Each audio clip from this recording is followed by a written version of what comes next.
আসসালামু আলাইকুম এভরিওয়ান, আশা করি সবাই ভালো আছেন। আজকে আমি আমার এই পুরাতন বক্সটা দিয়ে একটা অনেক সুন্দর জুয়েলারি বক্স বানাবো। এই জুয়েলারি বক্সটা দেখতে কিন্তু অনেক সুন্দর, আর এটা কিন্তু আমাদের হাতের কাছে থাকা সবগুলো জিনিস দিয়ে বানানো খুবই সহজ। হাই, বক্সের অবস্থা তো অনেক খারাপ, যেটার অবস্থা তো অনেক যখন এটা দিয়ে কি সুন্দর একটা বক্স বানানো যায়। এটা দিয়ে একটা সুন্দর জিনিস বানানো যায়। ফার্স্টে বক্সটাকে আমি হোয়াইট কালারের স্প্রে পেইন্ট দিয়ে অনেক সুন্দর করে এটাকে ফার্স্টে সাদা কালার করে নেব। এটাকে ঘরের বাইরে করতে হবে। প্রথমে আমি যদিও ভুল করে ঘরের ভিতরে এটাকে করে ফেলছি। হয়ে যাওয়ার পরে এটাকে শুকাতে দিতে হবে, এবং শুকিয়ে যাওয়ার পরে এটাকে আমরা একটি স্কেল এবং একটা পেন্সিলের সাহায্যে এটার উপরে আমরা যে ডিজাইনটা করব সেটা ফার্স্টে আমি এঁকে নেব।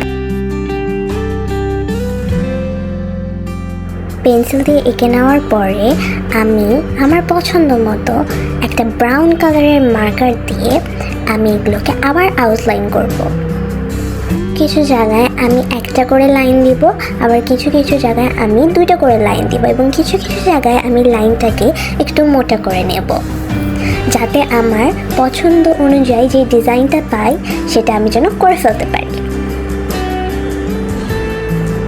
ঠিক এভাবেই আমরা এটাকে করে ফেলবো। এটা হয়ে যাওয়ার পরে এটাকে অনেকটা খালি খালি লাগছিল, তাই আমি এটার মধ্যে আমার কিছু পুরনো আয়না ছিল সেগুলোকে লাগিয়ে দিয়েছি। আয়নাটা লাগানোর পরেও আমার কাছে এই জিনিসটাকে অনেকটা খালি খালি লাগছিল। এর জন্য আমার কাছে যে পুরাতন দড়িটা ছিল সাদা রঙের, সেটাকে আমি আঠা দিয়ে লাগিয়ে দিয়েছি। এখন আমার এই বক্সটা কত সুন্দর হয়ে গিয়েছে। দেখতে এখন কত সুন্দরই না হয়ে গেছে। আগে কত খারাপ লাগতো দেখতে, এখন এটার মধ্যে আমার কানের দুলগুলো কত সুন্দর করে আমি রেখে দিতে পারতেছি।